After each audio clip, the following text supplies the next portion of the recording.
نحمده ونستعينه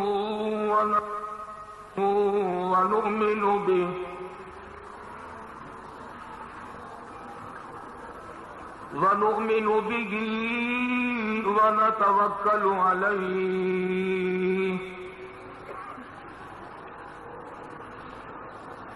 ونعوذ بالله من شرور أنفسنا ومن سيئات أعمالنا من يهده الله فلا مضل له ومن يضلله فلا هادي له ونشهد أن لا إله إلا الله وحده لا شريك له ولا نظير له ولا مثال له ولا مثل له ولا معين له ولا وزير له ولا مشير له ونشهد أن سيدنا وسندنا ونبينا وشفيعنا وهادينا ومرشدنا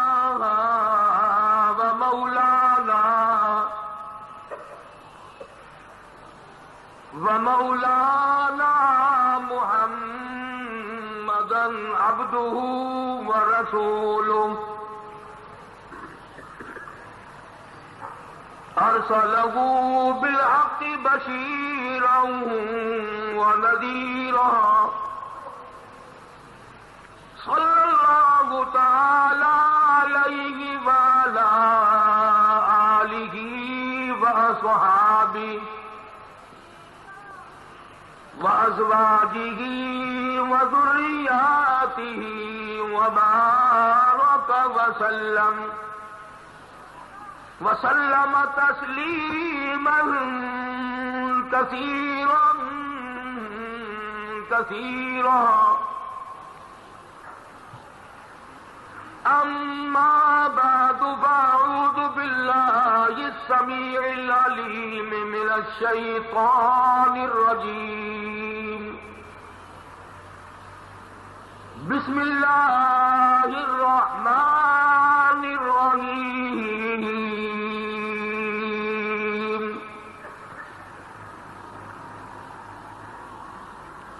ألا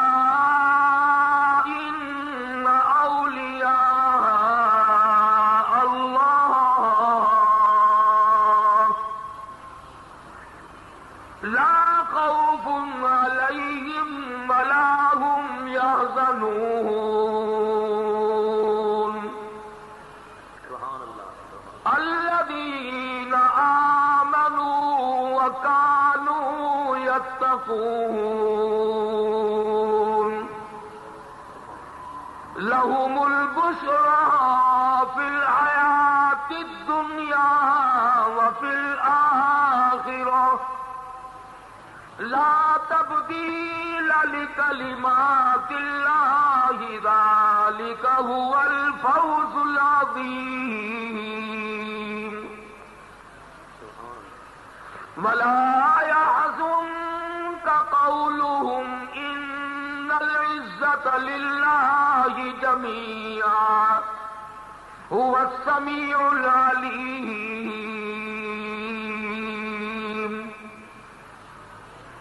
ألا إن لله من في السماوات ومن في الأرض وما يتبع الذين يدعون من دون الله شركاء شركاء إن يتبعون إلا الظن وإن هم إلا يخرصون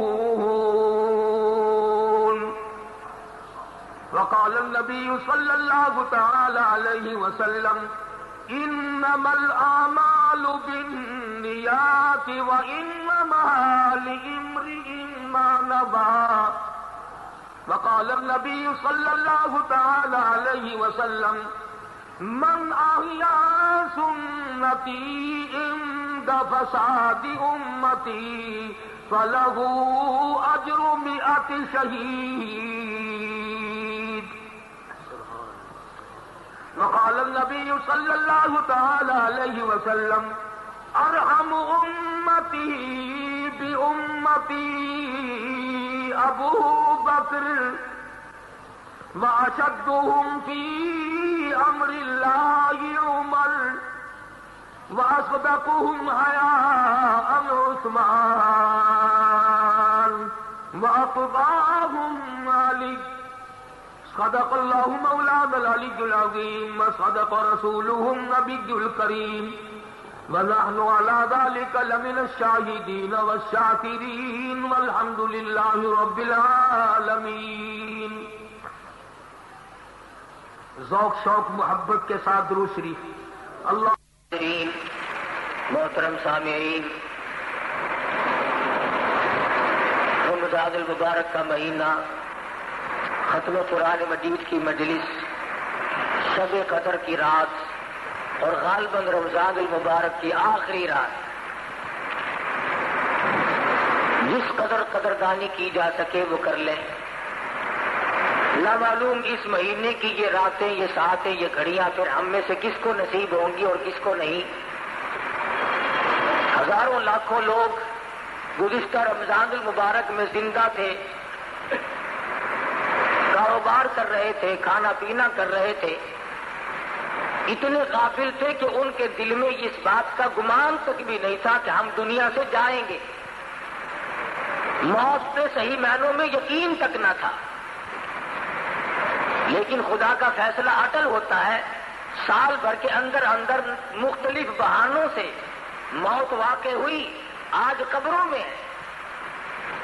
اور نہ معلوم آئندہ رمضان کے آنے سے پہلے پہلے ہم میں سے کتنے لوگ قبروں میں جا چکے ہوں. نہ معلوم ہم میں سے کس کس کی باری اسی سال میں ہے. یہ ساری چیزیں اگر ہم تصور کر کے، دھیان کر کے اللہ تبارک و تعالیٰ کے حضور میں گریہ زاری کریں، عاجزی اور انکساری کریں تو اس حدیث کے موجب بن سکتے ہیں.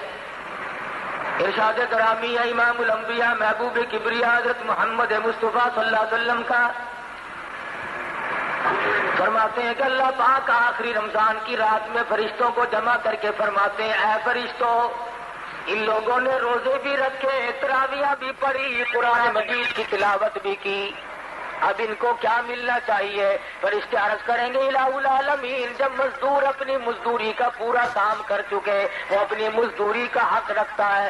اللہ پاک فرمائیں گے فرشتوں، مجھے اپنی کبریائی کی قسم، مجھے اپنی الوہیت کی قسم، مجھے اپنی عزت کی قسم، مجھے اپنے جلال کی قسم، مجھے اپنی شان کبریائی کی قسم، تم گواہ ہو جاؤ میں نے ان لوگوں کو معاف کر دیا. اللہ پاک کی مغفرت عامہ کا دریائے کرم بہتا ہے. آج بھی اگر کوئی محروم ہے تو پھر اس نے تو محروم ہی رہنا، اس کے مقدر کھوٹے. اس نے اپنے اعمال کو اتنا کھوٹا کر لیا کہ عام میں دریائے عام بہا، دریائے کرم خداوند ذوالجلال کا بہا، پھر بھی قطرہ نصیب نہیں ہو سکا تو اور کم ملے گا. اور یہ ساری چیزیں قدردانی کی ہیں. جب مسلمان قرآن کریم کی قدردانی کیا کرتے تھے تو ان کے یقین اور نظریات کچھ اور تھے. مسلمان کا یہ یقین تھا کہ قرآن کریم کا ایک ایک لفظ حق ہے، سچ ہے، پک ہے. کیوں؟ اس لیے کہ اس نے تو جس نے قرآن مجید ہاتھ میں اٹھایا اور سورۃ فاتحہ کی تلاوت کی اور الف لام میم کے بعد وہ جب پڑھنے لگا تو قرآن مجید نے خود کہا اور میرے تلاوت کرنے والے پڑھنے والے ذالک الکتاب لا ریب فیہ، علم یقین کے ساتھ میری تلاوت نہ کرنا، کچا یقین رکھتے ہوئے میری تلاوت کرنے کی کوشش نہ کرنا، لا ریب فیہ، یہ وہ کتاب ہے جس کے آئین میں، جس کے قانون میں، جس کے احکام میں ذرہ برابر بھی شک کی گنجائش نہیں۔ وہ سب سے پہلے مطالبہ کرتا ہے پہلے یقین کامل پیدا کر، اس کے بعد تلاوت کی طرف آنا، اور فرمایا ادب کرنا بھی سیکھ لے، لا یمسہ الا المطہرون، خبردار قرآن مجید کو بغیر وضو کے ہاتھ نہیں لگانا، کیوں؟ اس لیے تنزیل من رب العالمین، یہ رب کی طرف سے آیا ہوا کلام ہے، کسی آدمی کا کلام نہیں، کسی وزیر کا کلام نہیں، کسی بادشاہ کا کلام نہیں، یہ خدا بند ذوالجلال کا کلام ہے، اس کی کریمی کا کیا کہنا۔ ارے رمضان المبارک میں اتنی رحمت عامہ کا دریائے کرم بہایا گیا، فرمایا ہے میرے بندے تو مانگ کیا مانگتا ہے؟ صحابہ کہتے ہیں کہ صبح سے لے کر شام ہو جاتی تھی، اور رات سے صبح سے لے کر شام ہو جاتی تھی، اور شام سے صبح آ جایا کرتی تھی، لیکن صحابہ کرام اس قدر اللہ پاک سے مانگتے تھے، ان کی آنکھ کا مانگتے مانگتے آنسو خشک نہیں ہوا کرتا تھا۔ اور آنے سے آنے وقت میں، اور یقین اصل میں جب تک خدا کی ذات پہ یقین کامل نہ ہو، خدا کے کلام پہ یقین کامل کیسے آئے گا؟ اس کی ذات پہ یقین کامل پیدا ہونا یہ شرط ہے، لا بدی امر ہے۔ صحابہ کرام نے سرکار دو عالم صلی اللہ علیہ وسلم کے ارشاد پہ یقین کیا، مصیبتوں تکلیفوں پریشانیوں کی پرواہ نہ کی۔ تاریخ میں کوئی یہ ثابت نہیں کر سکتا کہ کبھی کسی صحابی نے یہ گلہ کیا ہو، یہ شکوہ کیا ہو کہ ایمان کی وجہ سے مجھ پہ مصیبتوں کے پہاڑ آ پڑے، میں نے بڑی غلطی کی ہے، ایمان قبول کر کے میں نے غلطی کی ہے۔ کوئی صحابی یہ نہیں کہتا، کبھی نہیں کسی نے، چاہے اس کی اپنی جان پہ پڑے، اور چاہے صحابہ کو اپنے بچوں کے قیمے اپنی آنکھوں سے دیکھنے پڑے، اور چاہے صحابہ کرام اور صحابیات نے اپنے بچوں کو پیاسے اور بھوک کے مارے اپنی گود میں اتنی زبان باہر نکال کر تاپ کر ایڑیاں رگڑ کر مرتے تو دیکھا، پر صحابی نے کبھی اس بات کا اپنی زبان سے اقرار نہ کیا اور گلہ نہ کیا، شکوہ نہیں کیا کہ خدا پر ایمان لانے کی وجہ سے میرے بچے کا کیا حال بنا ہے۔ آج وہ یقین نہیں، جنہیں وہ یقین ملا ان کے کچھ اور حالات۔ سیدنا ابراہیم علیہ الصلوۃ والسلام ہے، باپ بت گر نہیں بلکہ بت پرست ہے، بت بنانے والا ہے، بت پرست بھی ہے، بت پرست نہیں بلکہ بت گر ہے، بت بناتا ہے۔ عجیب تجارت نکال رکھی تھی خلیل اللہ کے باپ نے، والد نے۔ کئی لوگ یہ کہتے ہیں کہ آگر کی عقل ماری گئی تھی، پتھروں کے خدا بناتا تھا۔ پتھر کے خدا بنانا مشکل ہے، کیا ہم نے اپنے آپ کو خدا نہیں بنایا ہوا؟ قرآن کہتا فرأیت من اتخذ الہہ ہواہ، آپ ان لوگوں کو بھی دیکھیں گے جنہوں نے اپنی خواہشات کو، اپنی مرضیات کو اپنا خدا بنایا ہوا ہے۔ جو دل میں آ گیا، جو میرے پسند آئے وہ صحیح، اور جو میری سمجھ میں نہ آئے وہ غلط۔ قرآن کریم کا فیصلہ ہے کہ اے محمد عربی صلی اللہ علیہ وسلم، آپ ان لوگوں کو بھی تو دیکھیں گے جنہوں نے اپنی خواہشات کو، اپنی مرضیات کو، اپنی تمناؤں کو اور اپنی اغراض کو، اپنے مقاصد کو اپنا الہ بنایا ہوا ہے۔ آج ہم کب سوچتے ہیں کہ خدا کا فرمان کیا ہے؟ ہم تو یہ سوچتے ہیں کہ میری غرض کہاں ہے، میرا فائدہ کیسے ہے۔ بس یہ فرق ہے صحابہ کے ایمان میرے اور آپ کے ایمان میں۔ صحابہ یہ کہتے تھے میری جان بچے یا نہ بچے، ایمان بچے۔ ہم کہتے ہیں کارخانہ لگے، بنگلہ بنے، کوٹھی تیار ہو، ایمان کا بیڑا غرق ہوتا ہے تو ہو جائے۔ یہ فرق ہے ہم میں اور صحابہ کرام۔ ابراہیم علیہ السلام کا والد بت بناتا ہے پتھر کے، اور ہم نے اپنے آپ کو بت بنایا ہوا ہے۔ جب اللہ تبارک و تعالیٰ کی ذات و صفات میں کوئی شرک کرتا ہے، اس کی عقل کا دیوالیہ نکل جاتا ہے، دیوالیہ نکل جاتا ہے۔ ابراہیم علیہ السلام کے سر پہ ٹوکرے میں پتھروں کی بت بنا کر کے رکھ دیتا، جا میرے بیٹے خداؤں کو بیچ کے آ، معبودوں کو بیچ کے آ۔ ابراہیم علیہ السلام بازار میں گلی میں نکلتے ہیں، آواز لگاتے ہیں لوگوں لے لو خدا پر ہیں جھوٹے، خدا خریدنے والوں آؤ، جس نے خدا خریدنے ہو وہ آ جائے۔ اور کبھی کبھی ایسا ہوتا کہ جو کل دے کر آئے تھے بچے عورتیں آئی، انہوں نے کہا کل جو تو خدا دے گیا تھا اس کا تو کان نہیں ہے، ہمیں تبدیل کر دے، کل جو تجھ سے ہم نے خدا مول لیا تھا اس کی تو ٹانگ نہیں ہے، لنگڑا خدا ہمیں نہیں چاہیے۔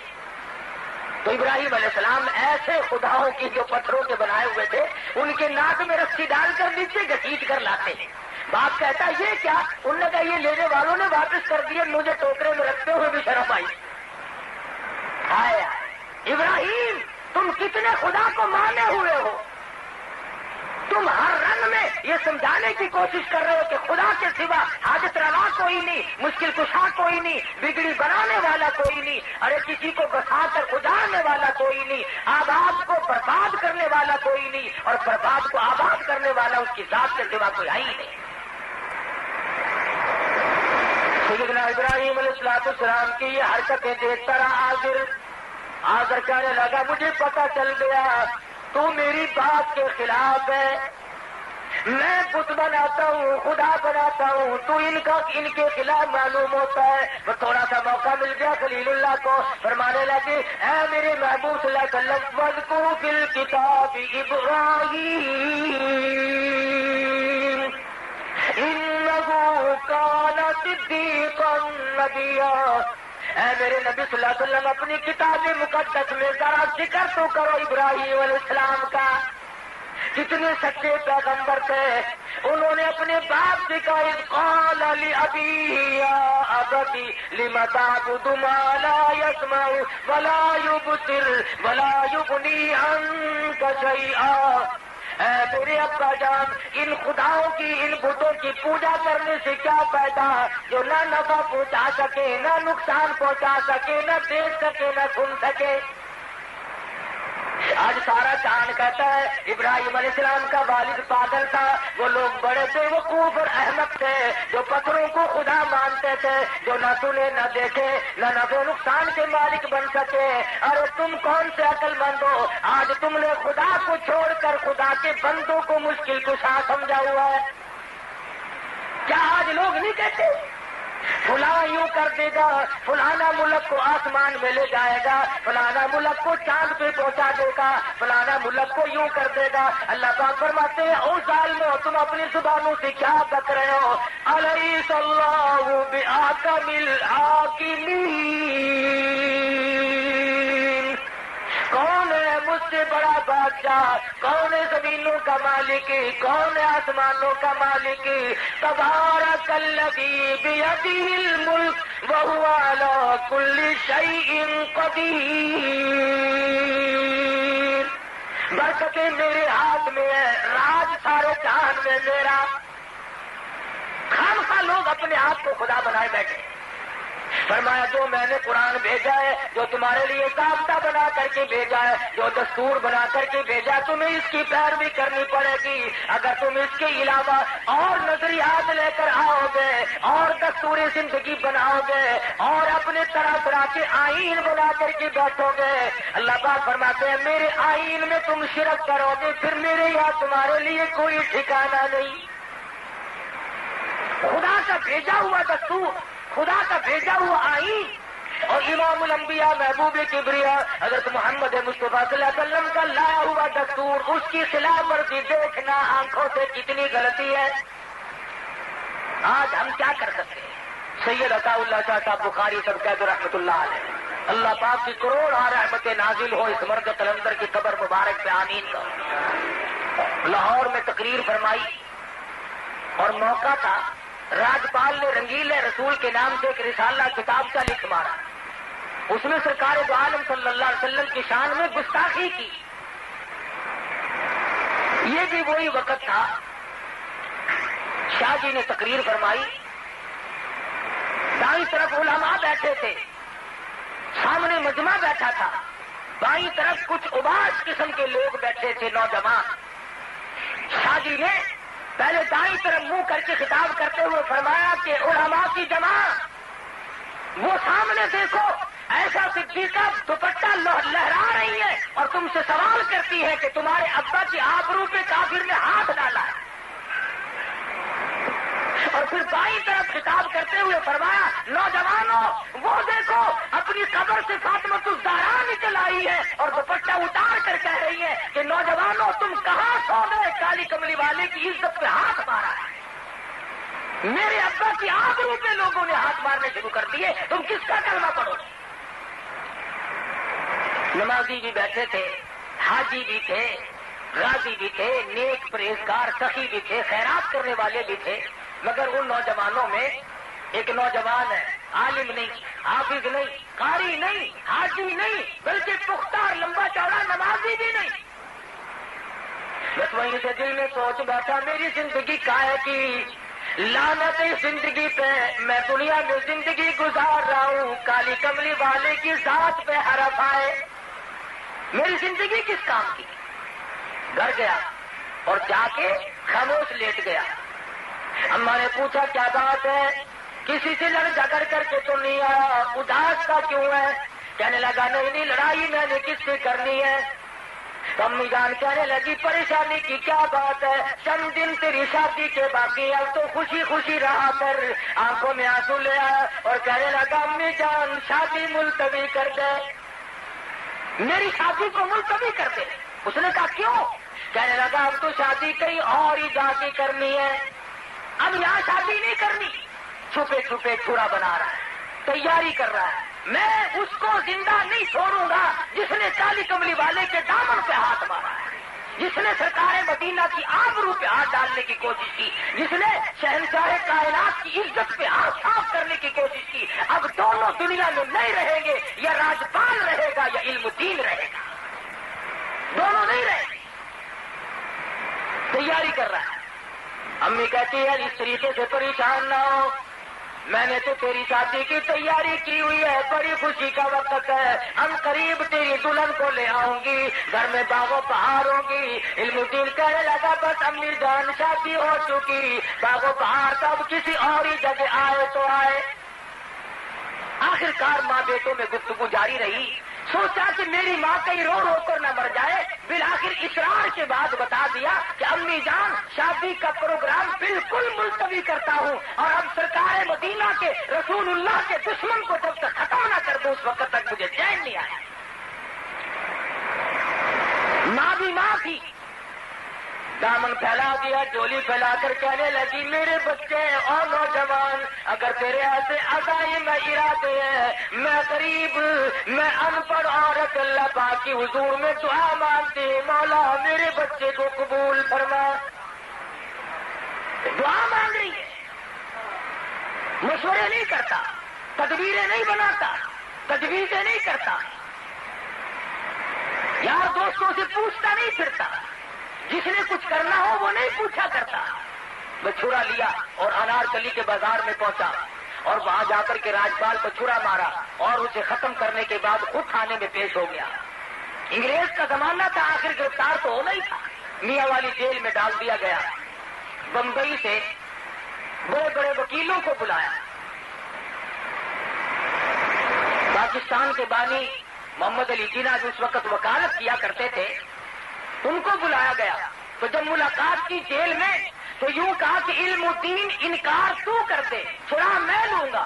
اس نے کہا کائے سے کہ اس سے انکار کر دے کہ راجپال کو میں نے نہیں مارا. کہنے لگا نمازی میں نہیں، حاجی میں نہیں، لمبے چوڑے پرہیزگار متقی میں نہیں، تسبیح میں نے نہیں پھیری، تلاوتیں میں نے نہیں کی. ارے ساری عمر گناہوں میں گزاری، ایک ہی تو نیکی کی ہے، اسی سے انکار کر دو. تمہیں کس نے کہا کہ میرا پروگرام بچنے کا ہے؟ میں بچنے کا ارادہ ہی نہیں رکھتا. چنانچہ صاحب کہہ دیا وکیل صاحب نے کہ بچنا محال ہے، بس قصہ ختم ہے، یہ انکار نہیں کرے گا، بچے گا نہیں. چنانچہ سزائے موت آخر ہوئی.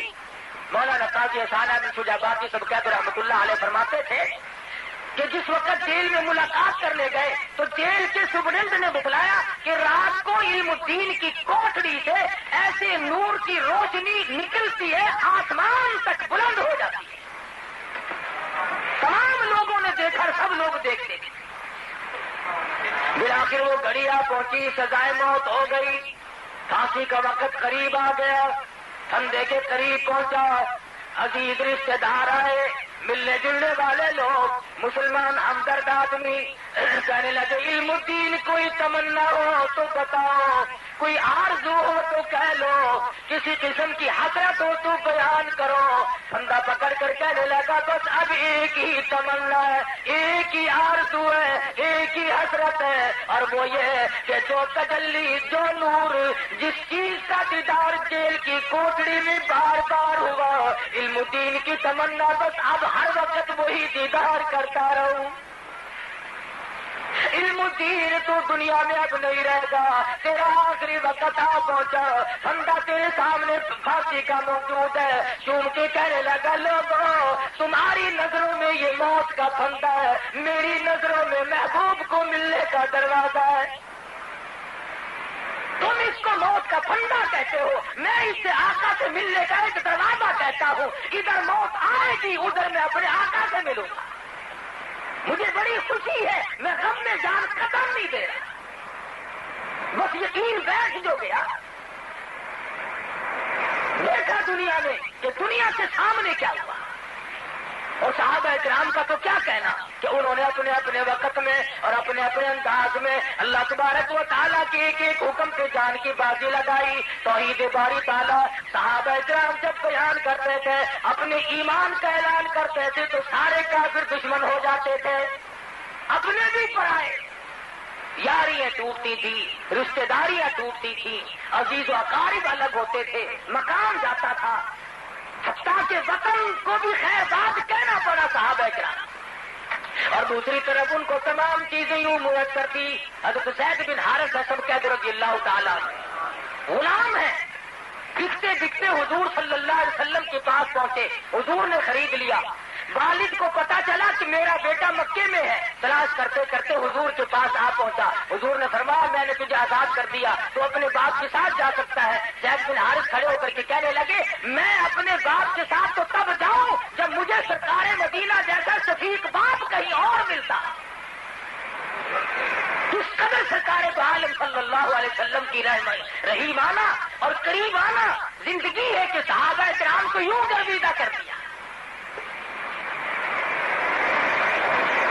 لیکن ظالموں نے، دشمنان دین نے سرکار دو عالم صلی اللہ علیہ وسلم کو بھی نہیں بخشا. رات دن پروگرام بناتے تھے، ہر وقت تجویزیں لڑاتے تھے، کون سی صورت ہے ان کو ختم کرنے کی، کیا طریقہ کار ہو سکتا ہے. چنانچہ ایک روز پروگرام بنایا کہ وہ سارے اکٹھے ہو کر ابو طالب کے پاس چلو، پھر کوئی بات بنے گی. غلط کار لوگ رات دن تجویزیں ہی بنایا کرتے ہیں. اکٹھے ہو کر کے آ گئے ابو طالب کے پاس اور آ کر کے کہنے لگے ابو طالب تیرے بڑھیپے کا لحاظ ہے، تو مکے کا سردار ہے، بڑا معزز آدمی ہے، ورنہ اس نبی کو تو نعوذ باللہ ہم نے کبھی سے اڑا دیا ہوتا. ہم کوئی چھوڑے، توبہ، ہماری طاقت کا کوئی اندازہ کر سکتا ہے؟ تیری سرداری کا لحاظ ہے، تیرے بڑھیپے کا لحاظ ہے. ابو طالب کہنے لگا کیا بات، تمہیں کیا تکلیف پہنچی؟ لگا یہ تمہارا بھتیجا ہمیں ہر وقت گالیاں نکالتا ہے، ہر وقت ہمیں گالیاں دیتا ہے تمہارا بھتیجا. ابو طالب نے حضور انور سب کہہ دو صلی اللہ علیہ وسلم کی ذات اقدس کو بلوا بھیجا. حضور تشریف لے آئے. ابو طالب کہنے لگے او میرے یتیم بھتیجے، یہ مکے کے لوگ شکایت کرتے ہیں، کہتے ہیں تیرا بھتیجا گالیاں نکالتا ہے. حضور صلی اللہ علیہ وسلم نے فرمایا چچا جان ساری عمر میں کبھی بھی کسی کو کسی حال میں بھی گالی نہیں دی. پتھر میں نے کھائے، مار میں نے کھائی، رات دن ان کی مار سہتا ہوں، میں نے تو کبھی گالی تو کیا بددعا بھی نہیں دی. مکی کا کون سا چوک ہے جس میں انہوں نے مجھے نہیں مارا؟ کون سی وہ جگہ ہے؟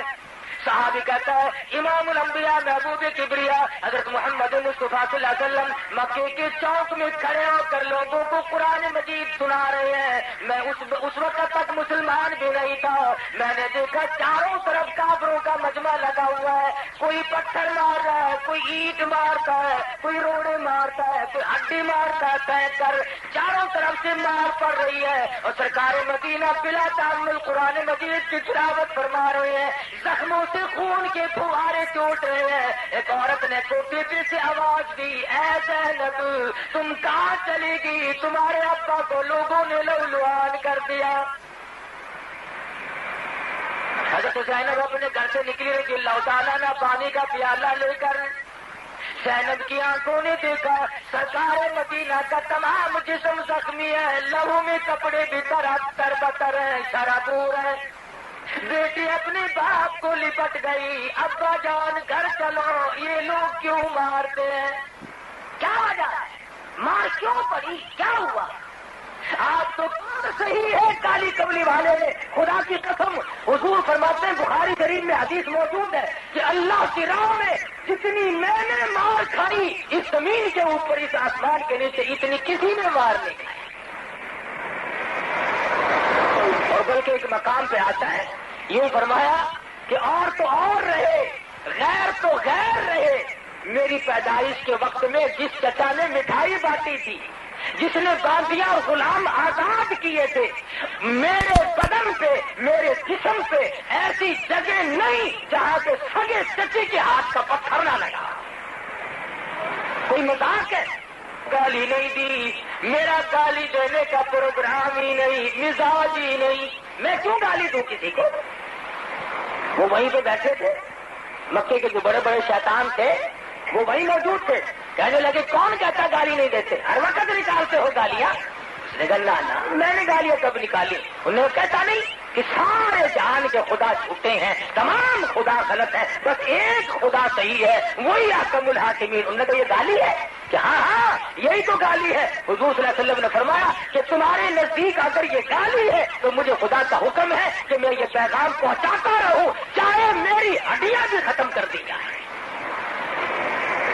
ابو طالب بیچارہ کیا سمجھتا, وہ سمجھا کہ ضد کر رہے ہیں, ضد ہو رہی ہے. کیا بیٹھا, کہنے لگا میرے بھتیجے اب اگر تو ان کی بات کو نہیں مانتا تو آج کے بعد میرا سہارا نہ تکنا. یہ سہارے والا مسئلہ بڑا غلط ہے. کوئی کہتا ہے کہ جی میرے ماں باپ ہیں, اگر میں کما کے نہ کھلاؤں تو وہ بھوکے مر جائیں گے. کوئی کہتا ہے جی میرا استاد ہے, اگر ہم نہ اس کو کھلائیں تو وہ مر جاتا. مقتدی کہتے ہیں کہ اگر امام کو ہم نہ کھلائیں تو اس کا تختہ کبھی سے نکل گیا ہوتا. یہ سہارے, اللہ پاک نے سارے سہارے توڑے.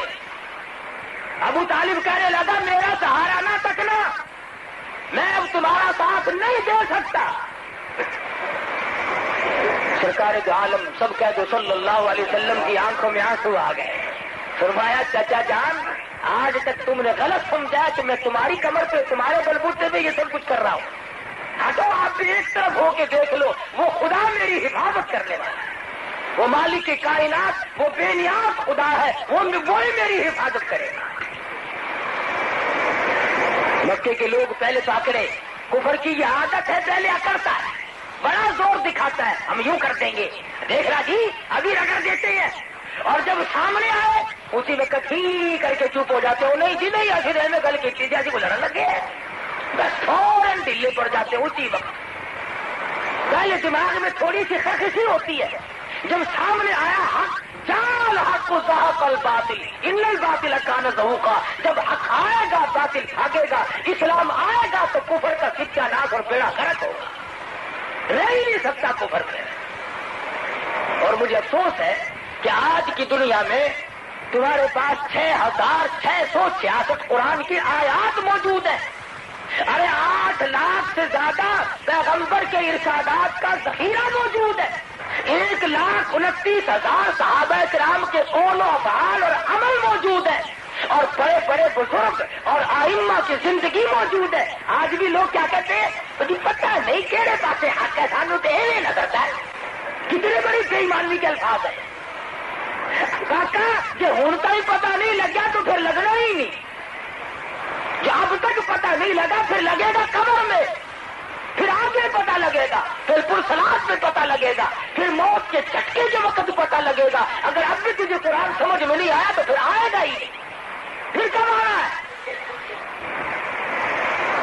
سرکار دو عالم صلی اللہ علیہ وسلم کے پروگرام میں دخل اندازی کرنے والے لوگ دنیا میں اس قدر ذلیل ہو کر کے مرے کہ تاریخ آج ان کے بعد کوئی اور ایسی نظیر پیش نہیں کر سکتی۔ فرمایا فلا تطع المکذبین ودوا لو تدہن فیدہنون۔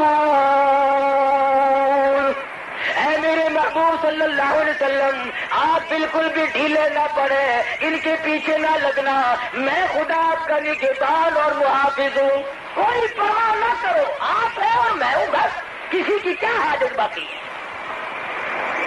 تو صحابہ کرام نے اپنے اپنے وقت میں ایسا انداز اختیار کیا، اللہ غنی، مرد تو مرد رہے، عورت ہے، عورت ساتھ ہے، اور کتنی خوش نصیب مائی ہے، خامند بھی صحابی، بیٹا بھی صحابی، خود بھی صحابیہ، خود بھی صحابیہ۔ ارے قربان کر دوں دو جان کی دولت ہے اس مائی کے جوتے سے اڑی ہوئی خاک پہ جس کا پورا گھرانہ کالی کملی والے کا غلام بن چکا ہو، اور غلام بھی اس طرح کا۔ ابو جہل کو مکے میں صرف سمیہ ملتی تھی، اسے اور کوئی نہ ملا، اسے ڈھونڈ کر کیوں لایا؟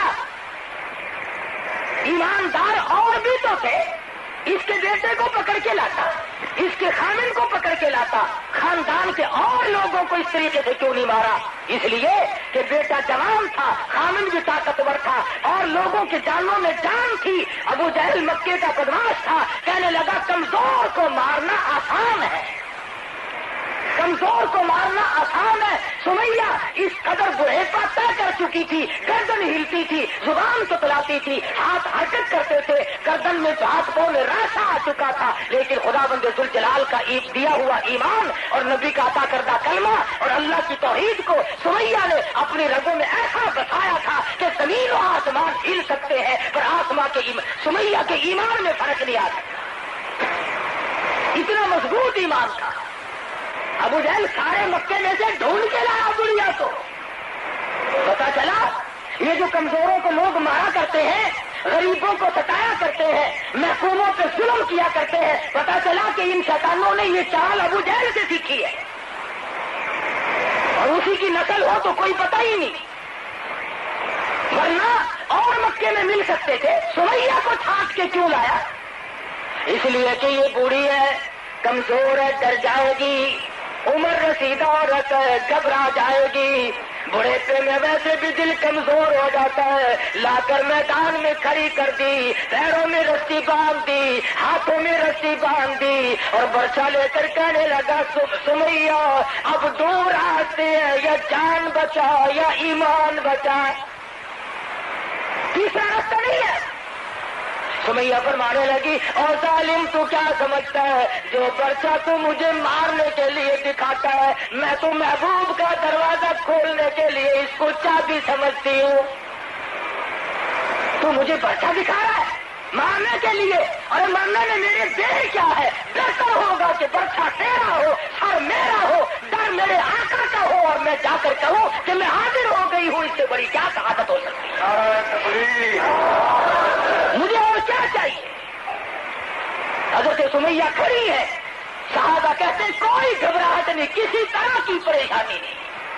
حضرت عمار بن یاسر رضی اللہ تعالیٰ عنہ جوان بیٹا حضور کی خدمت میں پہنچا اور جا کے کہنے لگا یا رسول اللہ ذرا تشریف تو لاؤ، میری بوڑھی اماں کا حال تو دیکھو۔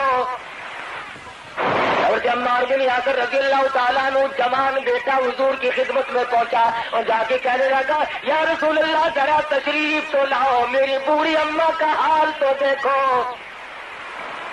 حضور تشریف لائے، کتنے بے کس اور مجبور ہوں گے اس وقت میں مسلمان کہ سرکار دو عالم صلی اللہ علیہ وسلم نے جب دیکھا سمیہ کو بندہ ہوا تو آنکھ میں آنسو آ گئے اور فرمایا عمار اسی وقت دوڑ کے جاؤ، سمیہ کو جا کے بہشت کی بشارت سنا اور جا کر کے میں نبی کا سلام پہنچا۔ کیا خوش نصیب مائی ہے، آخری وقت میں تجھے پیغمبر کا سلام آ رہا ہے، شہنشاہ کائنات کا تجھے سلام ملا، اس لیے نہیں کہ تو بنگلے سے نکل رہی ہے، اس لیے نہیں کہ تو کوٹھی سے نکل رہی ہے، اس لیے نہیں کہ تو وزیر اعظم کی بیوی ہے، اس لیے نہیں کہ تو گورنروں کے خاندان سے ہے، اس لیے نہیں کہ تو دنیا میں بہت زیادہ حسین و جمیل ہے، بلکہ اس لیے کہ آقا کی غلامی کا پھندا تم نے وہ مضبوط ڈالا ہے کہ تم اپنی جان کا قیمت تو بنوا سکتی ہو، پر ایمان کے میدان سے پیچھے ہٹنے کے لیے کفن تیار ہے۔ سمیہ کے بیٹے نے آ کر کے سلام پہنچایا، نبی کا پیغام اور بشارت دی تو مسکرا رہی ہیں، کافر حیران کھڑے ہیں۔ ہم تو کہتے تھے بڑھیا گھبرائے گی، یہ تھر تھر کانپنے والی، یہ ضعیفہ، یہ کمزور، یہ ناتواں، ہم نے تو سوچا تھا یہ پھر جائے گی تو اور بھی پھریں گے، ارے بوڑھی کا یہ حال ہے تو جوان کیا کریں گے۔ حضرت سمیہ رضی اللہ تعالیٰ عنہ بالکل آرام سے کھڑی ہے، بار بار چاروں طرف سے کافر ڈراوا دے رہے ہیں، ابھی ابھی تیرے ٹکڑے کر دیے جائیں گے، ابھی ابھی تجھے چیر دیا جائے گا، ابھی ابھی تجھے تیرا قیمہ بنا دیا جائے گا، ابھی تجھے یوں مارا جائے گا۔ سمیہ کہنے لگی بات ہی کوئی نہیں، میرے یہاں مرنے جینے کا فرق ختم ہو گیا، کیوں؟ اس لیے الفت میں برابر ہے، وفا ہو یا کہ جفا ہو، ہر چیزوں میں لذت ہے گر دل میں مزہ ہو۔ تم مجھے مرنے سے ڈرا رہے ہو، ارے یہ جو وقت گزر رہا ہے مجھے یہ شاک معلوم ہوتا ہے، جلدی کرو مجھے میرے محبوب سے ملا، یہ موت میرے لیے دروازہ بنے گا، میں اپنے پروردگار سے ملوں گی، میں اپنے کلمے کی شہادت دوں گی، میں اپنے مضبوط ایمان کا اظہار کروں گی، میرے یہاں گھبراہٹ کا نام و نشان نہیں اور مرد کا ڈراوا نہیں تھا۔ چنانچہ ابو جہل آگے بڑھا، ارے بڑھے پہ ترس نہ کھایا، کمزور ہے، عورت ہے، مائی ہے، ضعیف ہے، برکھا مارا، ادھر ادھر اونٹ دوڑا کر سمیہ کے ٹکڑے کر دیے گئے۔ مجال ہے کہ ایمان میں ذرہ برابر بھی تسلسل آیا ہو یا گھبراہٹ آیا ہو، ارے ایمان ہو تو ایسا ہو، خدا کے قرآن کی عظمت ہو تو ایسی ہو۔ آج ہم اپنے آپ کو مسلمان بھی کہلاتے ہیں اور ذرہ برابر بھی تکلیف کا تحمل کرنے کے لیے ہم لوگ تیار نہیں۔ ہزارہ واقعات ہیں صحابہ کرام کے، ارے جنہوں نے اللہ کو اپنایا، مجدد الفسانی کو گوالیار کے جیل کے قلعے کے اندر خدا کو پکارنا پڑا اور خداوند عالم کے نام کی سربے لگائی۔ ابو حنیفہ کا جنازہ جیل سے نکلا، علامہ ابن تیمیہ مرحوم کا جنازہ دمشق کی جیل کے مینارے سے اعلان ہو کر کے باہر آتا ہے۔ کون ہے جس نے مصیبت نہ سہی؟ اور تمہارے قریب کی بات ہے، یہ ہندوستان کا بادشاہ ظفر انگریزوں نے قید کر لیا، قید کر کے رنگون لے گئے، ہاتھ پاؤں میں بیڑیاں پڑی ہوئی ہیں۔ ایک انگریز افسر نے آ کر کے کہا کہ دوپہر کے وقت تمہاری دعوت ہے۔ شاہ ظفر حیران ہے، کہا میں قیدی اور کہا میری دعوت، کیا بات؟ کہ نہیں انگریز گورنمنٹ نے تمہاری دعوت کی ہے۔ انگریز بڑا بے ایمان تھا، اس نے جس طرح کی گولی کو کھاتا دکھائی دیا ویسی گولی ماری، کسی کو سر کا لقب دے دیا، کسی کو جائیداد اور مربع جاگیریں دے دی، کسی کو کچھ دیا، کسی کو کچھ دیا، تاکہ یہ لوگ اسلام اور مسلمانوں سے غداری کرتے رہے۔ اور شادہ سے ان مسلمانوں کو بھی آج تک بعض لوگ غداری کرتے چلے آتے ہیں، وہ پھر کہتے ہیں کہ ہم سے بڑا مسلمان کوئی نہیں۔ اچھا کیا نشانی ہے جی مسلمانی کی؟ کہ دیکھو نا جی میرا ابا سر تھا، سر، انگریز کا دیا ہوا لقب سر کا تھا۔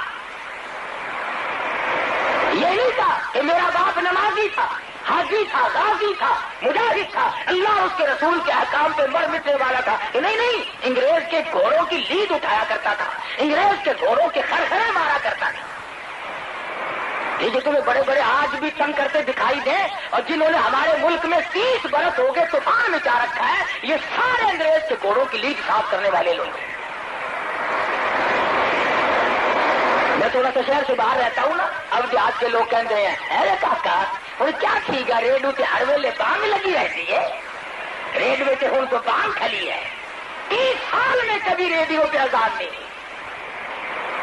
وہ بدماشی پھیلائی ریڈیو ٹیلی ویژن کے ذریعے، وہ کنجر پیدا پھیلایا کہ خدا کی زمین بھی پناہ پکارو۔ بدماش عورتوں کے گانے ہر وقت خوش ہے سبحان اللہ، غیرت بنا دیا گیا پوری قوم کو۔ اب پکڑانا خدا نے، اب خدا کو یاد کرتے یا اللہ تو ہی ہے، تو ہی مہربانی کرے گا۔ ہوں تو میں یہ کہہ رہا ہوں کہ مسلمان اپنے انجام سے اس قدر بے خبر کیوں رہتا ہے؟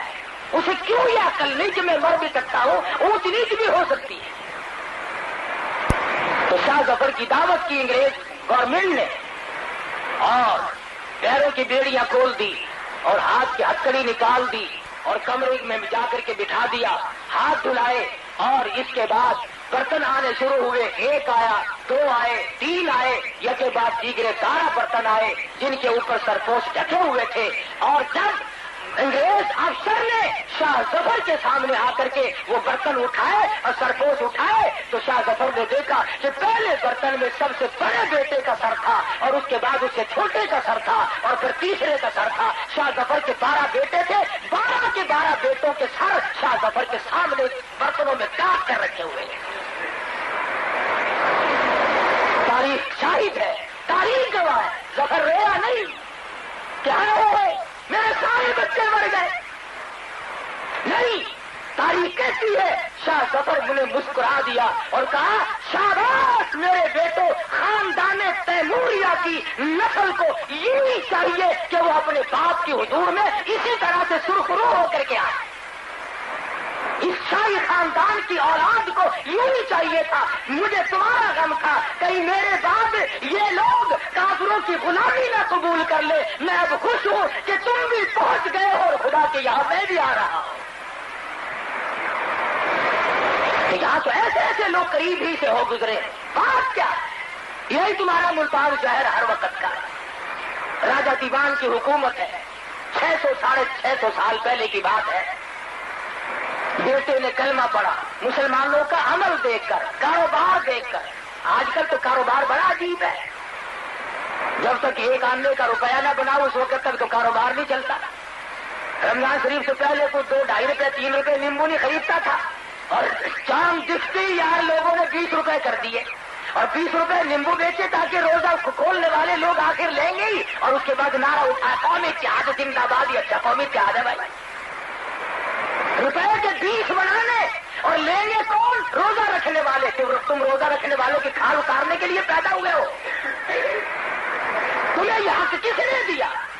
تمہیں یہ مسئلہ کس نے سمجھایا کہ جو اللہ اور اس کے رسول کے احکام کو پورا کرتے ہو اور پیاس کی وجہ سے اگر تم سے وہ کوئی سودا خریدنے آئے تو تم اس کی کھال اتار لو؟ بڑا خوش ہو ہے کہ یہ تو کاروباری معاملہ ہے۔ اچھا کاروباری معاملے میں اگر کسی کی جیب کاٹ لے تو کوئی حرج نہیں۔ ملاوٹ رمضان میں ہم نے نہیں چھوڑی، بلیک مارکیٹ رمضان میں ہم نے نہیں چھوڑا، جھوٹ بولنا رمضان میں ہم نے نہیں چھوڑا، گانے سننے اور گانے گوانے ہم نے رمضان میں نہیں چھوڑے۔ پھر رمضان کی برکتیں مجھے اور آپ کو ملے کیسے؟ پھر قرآن کی خیر و برکت ہمیں ملے کیسے؟ پھر ہماری دعائیں قبول ہو تو کیسے؟ میں عرض کر رہا تھا صحابی ہے، ابن حذافہ ہے، سب کہہ دو رضی اللہ تعالیٰ۔ عیسائی بادشاہ کے یہاں گرفتار ہو گئے۔ صحابہ کرام تو گھر بیٹھ کر کبھی سوئے ہی نہیں، کبھی پیر پھیلا کر بیچارے سوئے ہی نہیں، بس جہاد فی سبیل اللہ میں لگے رہتے تھے۔ ہر وقت اللہ اور اس کے رسول کے حکموں کو لوگوں تک پہنچانے کے لیے مرتے تھے ہر وقت اور مارتے تھے، پریشان ہوتے تھے۔ ساری زندگی صحابہ کرام کے جہاد میں گزر گئی۔ یوں ہی تو نہیں اللہ پاک کے نبی نے فرمایا کہ جہاد کی راہ میں جب آدمی نکلتا ہے اسلام کو چمکانے کے لیے، کفر کو مٹانے کے لیے جو قدم اٹھتے ہیں اور قدم پر جو گرد غبار پڑتی ہے، تیرے نبی کا فرمان ہے کہ اس جگہ جہنم کی آگ حرام کر دی جاتی ہے۔ بشرطے نیت یہ ہو کہ میں اسلام کو چمکاؤں گا، یہ نیت نہ ہو کہ اگر میری وزارت بن گئی تو 10-20 سڑکوں کے لائسنس پہلے میں لوں گا بھائی، یہ نیت نہ ہو کہ دیکھو جی آخر اپنا یار ہے نا، اپنا رشتے دار ہے، یہ جو ممبر بن گیا تو انشاءاللہ پھر سیمنٹ کی تھانوں کوئی کمی نہیں رہ گئی۔ پہلے نیت اگر یہ ہے تو اسلام کی چمک کا، بلکہ صرف رضا الہی مقصود ہو، نبی کی اطاعت اور غلامی مقصود ہو، پھر بات بنے گی۔ ابن حذافہ رضی اللہ تعالیٰ عنہ 2 صحابیوں کے ساتھ گرفتار ہو گئے۔ بادشاہ وقت نے عیسائی نے سب سے پہلے وہی بات کی جو کافر لوگ کیا کرتے ہیں. یہ پرانا طریقہ ہے. جو ہمارا ساتھ دے گا ہم اسے یوں دیں گے, ہم اسے مربے دیں گے, ہم اسے جاگیر دیں گے, ہم اسے قلعے دیں گے. خدا جانے کیا کیا طریقہ, یہ وہیں سے نکلا ہوا پرانا. ابن اضافہ کو بٹھا کر کے عیسائی بادشاہ کہنے لگا اگر تم ایمان کا انکار کر دو, کلمے کا انکار کر دو تو میں تہائی ریاست تیرے حوالے کر دوں گا, تجھے تہائی ریاست کا مالک بنا دوں گا. ابن اضافہ جواب دے فرمانے لگے او ظالم, تو کافر, تو مجھے دنیا کا لالچ دیتا ہے, مجھے لا الہ الا اللہ محمد الرسول اللہ صلی اللہ علیہ وسلم کی بات میرے نبی نے جو بشارت دی ہے اتنی بڑی بہشت ملے گی جو تیری پوری ریاست سے بھی 100 گنا بڑی ہوگی, تیری پوری ریاست سے 100 گنا بڑی ہوگی جو اللہ کے نبی نے بہشت کا مجھ سے وعدہ فرمایا. لگا اچھا. دوسری ہٹ ماری, یہ اس سے زیادہ نازک ہے. انہوں نے کہا ابن اضافہ اگر تو کلمے کا انکار کر دے, بڑی خوبصورت میری بیٹی ہے, میں تیری ساتھ شادی کر دوں گا. یہ بڑی نازک سچ ہے, اس کا جھیلنا بڑا مشکل ہے. پہلے زمانے میں لوگ بڑے بڑے کرتے تھے کہ اگر تم ہمارے مذہب میں داخل ہو جاؤ تو یوں کریں گے, ہم تجھے یوں رشتہ دے دیں گے. آج کل بھی کرتے ہیں, یہ بڑوں بڑوں میں یوں ہی ہے, اور کیا ہے ان کے پاس, اور کیا رکھا ہے. شرافت تھوڑا ہی ہوتی ہے, بس یہی ہے کہ آؤ ملو جلو کھاؤ پیو, موت آئی تو مر جاؤ بس. ابن اضافہ نے فرمایا کہ میرے نبی نے جن حوروں کا مجھ سے وعدہ فرمایا ہے اگر وہ دنیا میں تھوک دے تو پوری دنیا خوشبو کی وجہ سے بے ہوش ہو جائے. میرے نبی نے جس کلمے کی برکت سے, ایمان کی برکت سے جس بہشت کا وعدہ فرمایا ہے اگر اس کی حور کا جوتے کا تخمہ نظر آئے تو پوری دنیا اس خوبصورتی کی وجہ سے مدہوش اور بے ہوش ہو جائے. میرے جیسا ہوتا نا تو اسی وقت نعوذ باللہ توبہ میری, کیونکہ ہمارا ایمان کہاں سے آیا تیرا وضو, ہم تو کہتے لیا بھائی پڑھا ان نے مہرا ویکھی جاوے گی, پھر مکلمہ کے دن چل جا پھر کلمہ پڑھ لے گی.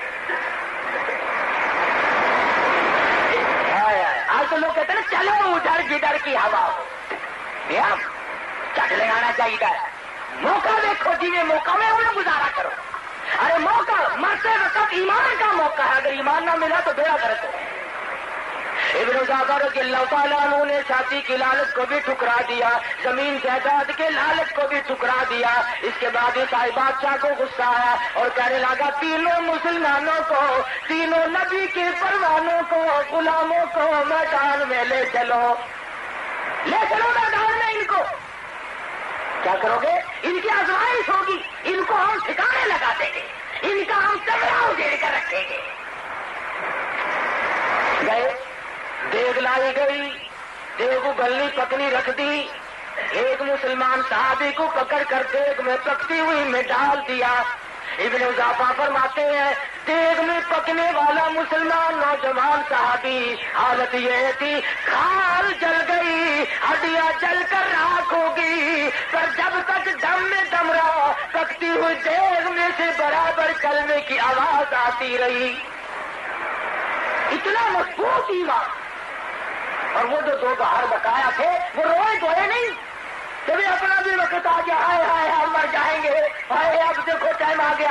ابن اضافہ کہتے ہیں ہم ایک دوسرے کو دیکھ کر مسکرا رہے تھے اور مبارکباد دے رہے تھے کہ جو اللہ پاک نے میدان جہاد میں نہیں دیا, شہادت کا انتظام یہاں کر دیا. مبارک کو گھبرانا نہیں, ایک دوسرے کی طرف مت دیکھو, انشاءاللہ کل حوض کوثر پہ ملاقات ہوگی. صحابہ کرام کے نظریات ہیں. بات کر رہا تھا کہ رمضان المبارک نے ہمیں توحید کا پیغام دیا, اللہ کے قرآن نے ہمیں توحید کا پیغام دیا. خداوند عالم نے فرمایا میرے قریب آ جاؤ, ساری دنیا تمہاری ہے, میرے نزدیک آ جاؤ, پوری کائنات تیری ہے. چاند سورج ستارے دریا سمندر ہوا سبزی ترکاری تمام تر یہ سارا جہان تیرے لیے تو ہے, کل جہان تیرے لیے. اور میرے بندے تو صرف میرے لیے, تو میرے لیے. تمام سبزی پھل فروٹ ترکاریاں نعمتیں سب تیرے لیے. تیرا سر ہو میرا سر ہو, اور تیری جھولی ہو میری عطا ہو. تو مانگتا ہوا تھک جائے میں تجھے دیتا نہ سکوں. میرا خزانہ بڑا وسیع ہے, اس لیے مانگنے والا بن. وہ تو مائل بکرم ہے کوئی سائل ہی نہیں. وہ تو اتنا دینا جانتا کہ لینے والا بھی بنے. تو صحابہ کرام نے بھی عجب طریقے سے مار کھائی. اور یہ ملتان کی بات کر رہا تھا, پہلے بھی کئی مرتبہ سنائی ہوگی. راجا دیوان کا بیٹا مسلمان بن گیا کاروبار دیکھ کر. آج ہمارا کاروبار دیکھ کر کے تو الٹے لوگ کافر بن رہے ہیں. معاملہ بالکل خراب ہو رہا ہے. چھوٹے سے بڑے تک تمام چیزیں دیکھ لو. اوپر جو چیز رکھی ہوگی نا, اگر یہ میں دینی ہے تو نمونہ رکھے ہوا ہے. چل بھائی نمونہ اور تو بچوں اور ایک کیسے بنے گا ہمارا, وہ اندر باہر کیسے بنے گا, بڑا مشکل مسئلہ ہے. لیکن وہ راجا دیوان کا بیٹا کاروبار میں مسلمانوں کی سچائی اور صداقت کو دیکھ کر مسلمان بن گیا. لا الہ الا اللہ محمد الرسول اللہ صلی اللہ علیہ وسلم کلمہ پڑھ لیا. راجا کو بڑی فکر ہوئی کہ میرے گھر میں دین آ گزا, بڑا معاملہ خراب ہوا تو اور بھی گھر کو اندر کوئی آئے گا دین کا تو یہ خاصا باہر تو جانے دے رہا. اس نے ہندوستان سے جگہ جگہ سے پنڈت لوگ طلب کیے, بلائے, میرے بچے کو سمجھاؤ بے دین ہو گیا, مسئلہ بن گیا, بڑا کام خراب ہے, میری تو آبرو گئی. بڑے پنڈت آئے, بڑا سمجھایا. دیکھ اسلام میں یوں ہے, یہ مسلمان نے کہا کچھ بھی ہو, جب میں کلمہ پڑھتا ہوں میرے دل کی رگوں میں ٹھنڈ پڑتی ہے. جب میں خدا کا کلمہ پڑھتا ہوں کہنے لگا آسمان زمین روشن ہو جاتے ہیں. کفر اندھیرا ہے, ایمان اجالا ہے. ایک پنڈت بڑا چلاک تھا, کہنے لگا کہ اگر یہ اسی طرح جمع رہا تو اس کے ساتھی تو یہاں اور بے شمار پیدا ہو جائیں گے. کوئی ایسی تدبیر نکالو کہ نہ رہے بانس اور نہ بجے بنسر, یہ مر جائیں. لگا میاں اور نوجوان کیا کلمہ پڑھتا ہے تو چھوڑتا نہیں کہ نہیں, کہ اچھا ہم تجھے یہ لوہا گرم کر کے دیتے ہیں, 5 منٹ تک سینے سے لگا کے دکھا. پہلے تو دل میں ذرا خوف سا کھایا کہ بھی آگ کا کام تو جلانا ہے. پھر سوچا اللہ پاک کی آگ بھی مخلوق ہے, اور میرے مالک آگ بھی تیری مخلوق ہے, میں بھی تیری مخلوق ہوں. کلمہ چھوڑنے کے لیے میں تیار نہیں, مر جاؤں تو مجھے کوئی انکار نہیں, کوئی بات نہیں. اور لوگوں تاریخ گواہ, یہ ملتان کا چوک بازار شاہد ہے. راجا دیوان کے بیٹے کو گرم گرم لوہا کر کے لوگوں نے دیا. 5 منٹ کے بجائے گھنٹوں سینے سے لگائے کھڑا رہا, اور کھلی آنکھوں سے دیکھا گرم گرم سرخ لوہے کے اوپر زندہ کیڑے مکوڑے اوپر سے گزر رہے ہیں, پھر رہے ہیں. سمجھ گیا جو ذات ان کی حفاظت کر سکتی ہے وہ میری بھی نگہبانی فرمائے گی. راجا دیوان کے بیٹے کے ایمان کا منظر اور قوت اور مضبوطی اور جرأت دیکھ کر شاہی خاندان اور راجا کے خاندان کے 600 کافر مسلمان بن گئے. 600 آدمی کلمہ پڑھ کر مسلمان بن گئے. تو آج وہی ایمان پیدا کیجیے, اسی جذبے کو اپنائیے, اور اللہ پاک سے یہ دعا بھی کیجیے کہ اے اللہ رمضان کی آخری رات ہے, وہ ایمان دے جو صحابہ کو ملا, وہ ایمان دے جو مجاہدین کو ملا, وہ ایمان دے جو شہداء کو ملا. الحمدللہ رب العالمین. دینی معلومات کے اضافے کے لیے بہترین کوالٹی کی شاندار آڈیو کیسٹ اور سی ڈی, سبھی طرح کی نعت, تقریر, قرات اور استعمال کیے ہوئے شاندار آڈیو کیسٹ اور C D plaza music centre سے ہی خریدیں. ہمارا پتہ ہے پلازا میوزک سینٹر, اردو بازار, جامع مسجد, دہلی 6.